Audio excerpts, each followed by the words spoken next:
नया साल आने वाला था।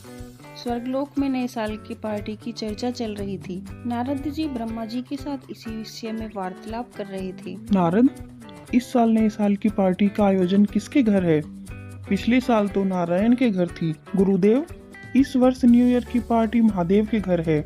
इस बार उनकी बारी है न्यू ईयर की पार्टी देने की। अच्छा, तो महादेव को इस विषय में सूचना देनी होगी ताकि वो सभी को निमंत्रण दे सके न्यू ईयर की पार्टी में आने के लिए। चलिए उन्हें ये सूचना दे देते हैं। ब्रह्मा जी और देव ऋषि नारायण महादेव के पास पहुंचते हैं। महादेव, इस साल न्यू ईयर की पार्टी का आयोजन आप ही के घर में है, इसलिए हम आपको सूचना देने आए हैं ताकि आप स्वर्गलोक में सभी को टाइम से निमंत्रण दे सकें नए साल की पार्टी के लिए। ये तो बहुत अच्छा किया आप लोगों ने। मैं अभी गणेश और कार्तिकेय को सभी के पास निमंत्रण लेके भेजता हूँ। देवी पार्वती, अगर आपको किसी भी कार्य हेतु आवश्यकता हो तो मैं देवी सरस्वती को आपकी सहायता हेतु भेज दूंगा। ठीक है ब्रह्मदेव, अगर मुझे आवश्यकता होगी तो मैं आपको कह दूंगी। इसके पश्चात ब्रह्मदेव और नारद जी वहाँ से चले गए। महादेव ने गणेश और कार्तिकेय को सभी देवी देवताओं के पास न्यू ईयर की पार्टी का निमंत्रण लेकर भेजा। अरे वाह, आज कार्तिकेय और गणेश एक साथ, क्या बात है। हे नारायण, पिताश्री ने आपको नए साल की पार्टी के लिए आमंत्रित किया है, इसलिए हम दोनों आपको निमंत्रण देने आए हैं। अच्छा, तो इस साल नए साल की पार्टी शिव जी के धाम कैलाश पर है।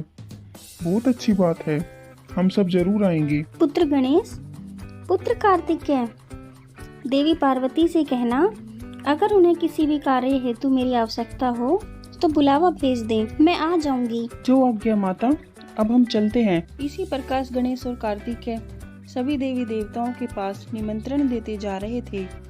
सभी ने निमंत्रण तो स्वीकार कर लिया, पर सबको एक ही बात की चिंता थी, और वो ये, महादेव के घर तो न्यू ईयर की पार्टी में पता नहीं क्या होने वाला है।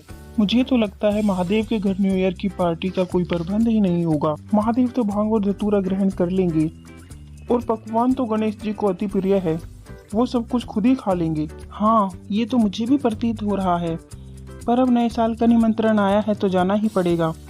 अब वहाँ जाकर ही पता चलेगा कि उन्होंने क्या प्रबंध कर रखे हैं। सभी देवता इसी विषय में बात कर रहे थे कि आखिरकार महादेव के घर नए साल की पार्टी किस तरह मनाई जाएगी। उधर कैलाश पर भगवान शिव, माता पार्वती और सभी शिवगण न्यू ईयर की पार्टी की तैयारियां कर रहे थे। माता देखिए, आप जो नए साल की पार्टी के लिए लड्डू बना रहे हैं, गणेश उनमें से लड्डू खा रहे हैं। पुत्र गणेश, ये लड्डू नए साल की पार्टी में आने वाले मेहमानों के लिए हैं। अभी आप इनमें से मत खाओ, मैं तुम्हें बाद में दूंगी। माता, मैं लड्डू नहीं खा रहा, मैं तो लड्डू बनाने का प्रयास कर रहा हूँ। देखो मैंने कितना गोल गोल लड्डू बनाया है। कार्तिक भैया, आपने कब देखा कि मैंने लड्डू खाया? ये जो मुंह फूला हुआ है, ये मुंह में फूला हुआ लड्डू अलग ही दिखाई दे रहा है, तुमसे बोला भी नहीं जा रहा। माँ देखो, गणेश के मुंह में अभी भी लड्डू है, इससे बोला भी नहीं जा रहा। पुत्र गणेश, अब और लड्डू मत खाना, हमें अभी मेहमानों के लिए और भी पकवान बनाने हैं। अगर मैं लड्डू ही बनाती रही तो बाकी के पकवान कब बनाऊंगी? शाम को पार्टी के लिए सभी मेहमान आ जाएंगे, मुझे पार्टी की और भी तैयारियां करनी है। अगर मैं पकवान ही बनाती रही तो बाकी की तैयारियां कब करूंगी? तभी वहाँ देवी लक्ष्मी और देवी सरस्वती भी आ जाती हैं।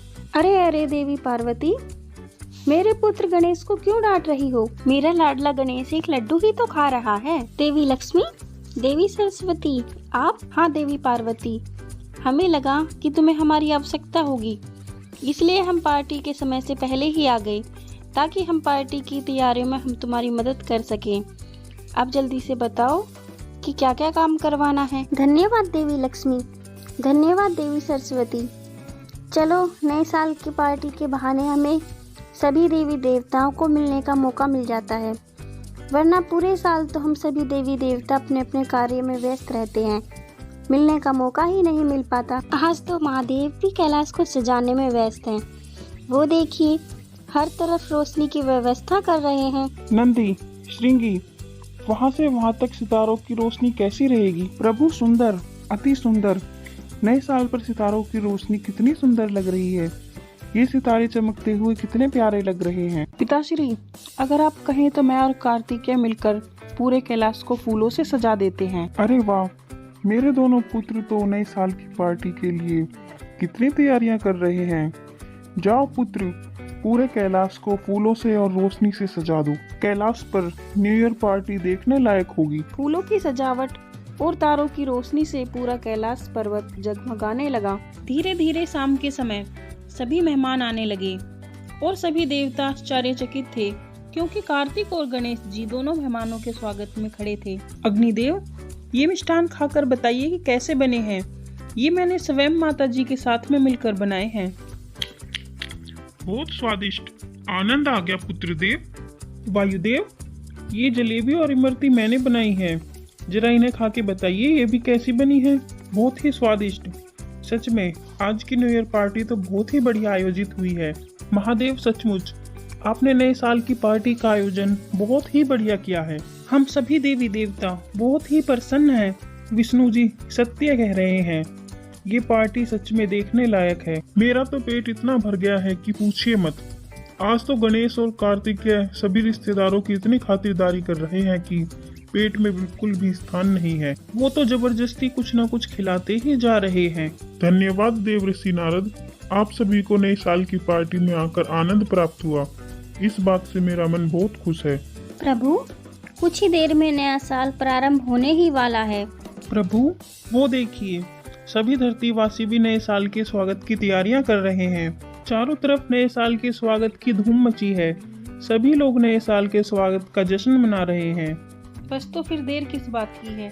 आइए सभी मिलकर नए साल को आमंत्रित करते हैं। देखते ही देखते पूरे कैलाश पर नए साल का स्वागत करने के लिए रंगीन आतिशबाजियां होने लगी, फूलों की वर्षा होने लगी।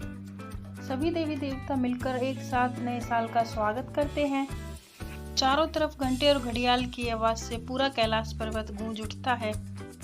सभी देवी देवता माता पार्वती और शिव जी के साथ नए साल की पार्टी का आनंद लेते हैं और आनंद लेने के बाद सभी अपने अपने धाम पर खुशी खुशी वापस लौट जाते हैं।